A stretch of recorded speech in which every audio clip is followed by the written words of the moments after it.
So once we become parents हमारे लिए हर दिन एक नया एक्सपीरियंस का डे होता है। जिस तरीके से हमारा बेबी ग्रो करता है, उसी तरीके से हम एज़ पेरेंट्स ग्रो करते हैं। लेकिन सबसे बड़ा कंसर्न हमारे एज़ पेरेंट्स होता है कि हमारा बेबी जो है, it's growing properly, it's growing well और we as parents are always concerned of their well being. लेकिन सबसे बड़ी चीज़ होती है बेबी के माइलस्टोन्स। क्या हमारा बेबी सही से माइलस्टोन्स अचीव कर रहा है कि नहीं? लेकिन हाँ, all babies grow differently. All babies cannot show milestones or growth spurt at the same time. Differently, या हर बेबी डिफरेंट तरीके से ग्रो करता है, डिफरेंट तरीके से अपने माइलस्टोन्स अचीव करता है। So I do agree with that. लेकिन उसके अलावा किन चीज़ों का हमें ख्याल रखना है? Let's explore the first month milestones today. Watch the video to know मोर।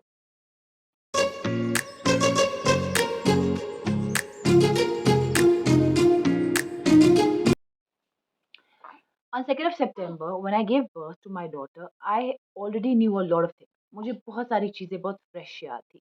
उसका ये भी रीज़न था बिकॉज़ मेरी जो फर्स्ट बॉर्न है वो लास्ट ईयर ही हुआ था।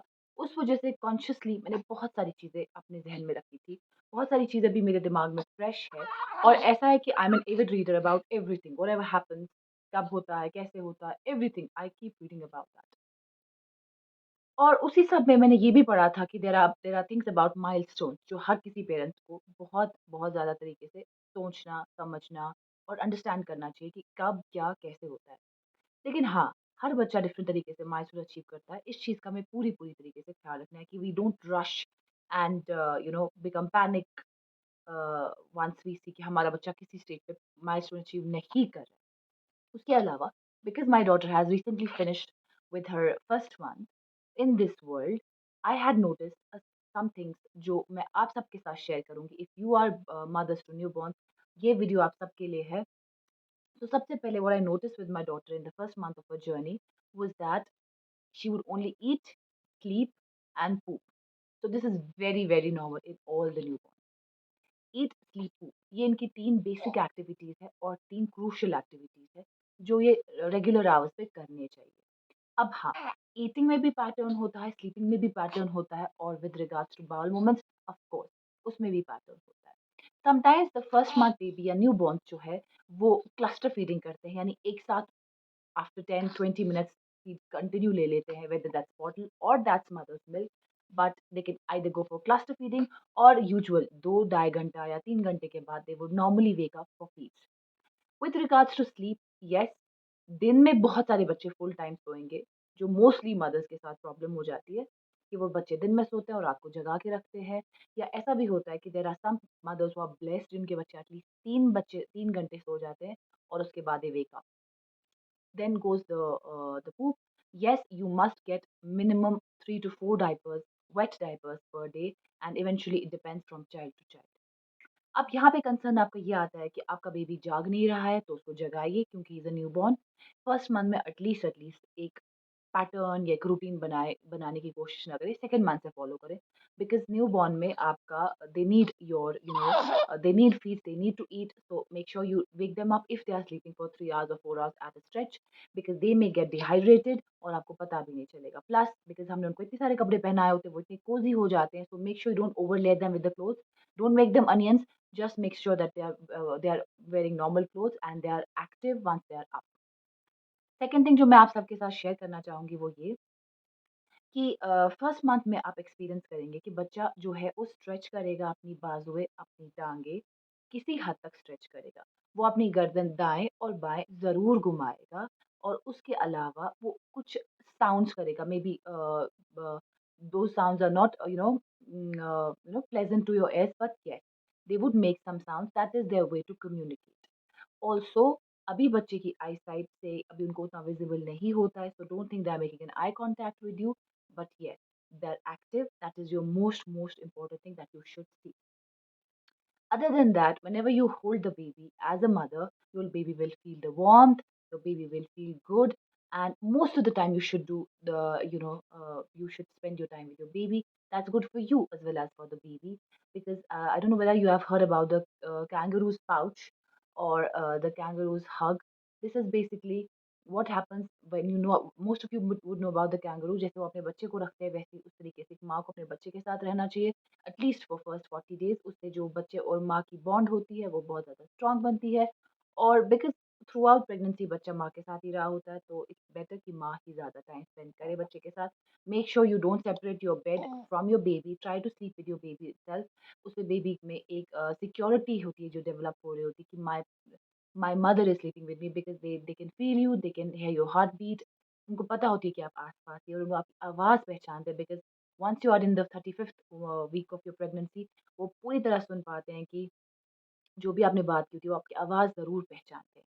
उसके अलावा यू विल नोटिस जब बच्चे को भूख लगेगी in the first month of their life, they would initially make sounds, they would want to go back to their mothers or to the bottles they want to eat.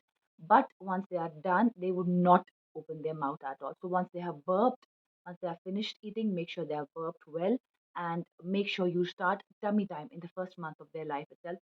क्योंकि tummy time जो है वो आप चाहे 2 से 3 minute या 4 minute 5 minute तक extend करें, that would help them in the neck holding. वो उनकी ओवरऑल डाइजेशन में भी हेल्प करेगा। इफ दे हैव कॉलिक वो उसमें भी हेल्प करेगा। You can use a small pillow और कुशन जिस पे आप उनको उल्टा लेटा के उनको टमी टाइम दे सकते हैं। उससे उनकी नेक होल्डिंग भी आएगी, उससे उनका कॉलिक है वो भी ठीक हो जाएगा। उसके अलावा it's an activity for them ताकि वो थोड़ी देर जागे। मैंने अपने प्रीवियस वीडियोस में बात की है कि आप बच्चे को कैसे एंगेज करेंगे न्यूबॉर्न को। यूजुअली इनका कुछ काम होता नहीं है, लेकिन ये थकते हैं कैसे? देख-देख के, स्टेयर करके, ऑब्ज़र्व कर के। आप क्योंकि ये न्यूबॉर्न है तो किसी तरीके से तो अपना टाइम बिताना है तब जब तक कि दोबारा से थक जाए। बहुत सारी बार ऐसा हो जाता है कि मदर्स डू कंप्लेन कि बच्चे ने दूध सही से नहीं पिया, बच्चे ने बॉटल जल्दी फिनिश की और मदर्स मिल्क से पेट नहीं भर रहा है। This is all myth. बच्चा चाहे बॉटल से पी रहा है, बच्चा चाहे डायरेक्ट फीडिंग करे, आपका दूध पतला है, मोटा है, इसमें उसका कोई लेना-देना नहीं। It's just that bottle milk is easy to drink, और डायरेक्ट मिल्क से उनको मेहनत करनी पड़ती है जिससे वो थक जाते हैं। और रहा सवाल आपके मिल्क प्रोडक्शन का, you can have a lot of supplements आजकल अवेलेबल है जिससे you can just have that. Other than that what else you should C is that बच्चा सही से रो रहा है, बच्चा सही से रोने का भी एक बहुत इंपॉर्टेंट रोल है एक न्यूबॉर्न की लाइफ में। क्योंकि अगर आपका बच्चा बिल्कुल नहीं बिल्कुल भी आपकी आवाज़ या आपके से कम्युनिकेट वापस नहीं कर रहा है whether in any form of action, it is a problem. और सबसे सबसे इम्पोर्टेंट चीज़ जो मैंने अपने बोथ किड्स में स्पेसिफिकली साद के केस में, आप माय फर्स्ट बॉर्न के केस में देखा, so once you're done with your first vaccination, I'm not talking about the ones that are done in the hospital itself, BCG or something that's called, लेकिन जो आपका first होता है यानी basically वो सेकंड होता है, जो 42nd और 45th डे पे किया जाता है यानी 6 वीक्स के बाद कराया जाता है। That is the turning point, वो आपका चेंज ओवर है। उसके बाद बच्चे एक ग्रोथ स्पर्ट से चला जाता है। ग्रोथ स्पर्ट क्या होता है? दैट इज अ फेज जहाँ पे बच्चा थोड़ा फसियर होगा, जहाँ क्रैंकियर होगा, थोड़ा बहुत रोएगा, खाने पीने में तंग करेगा।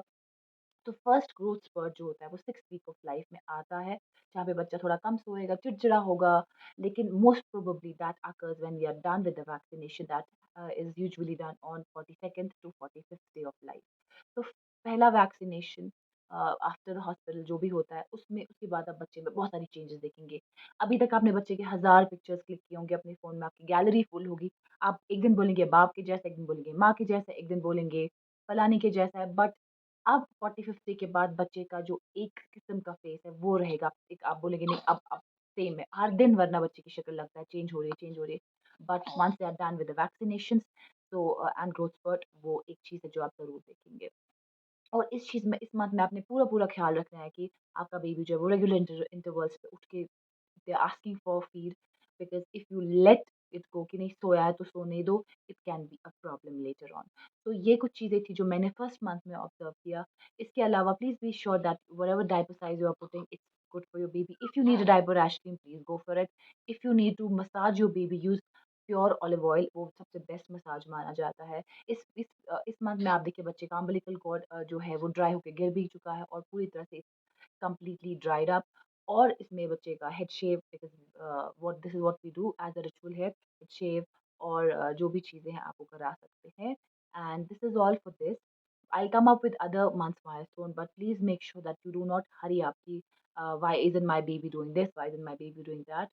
Yes, you must be a careful parent, but don't panic. Everything happens at the correct time. I'll see you guys next time. Until then, bye bye.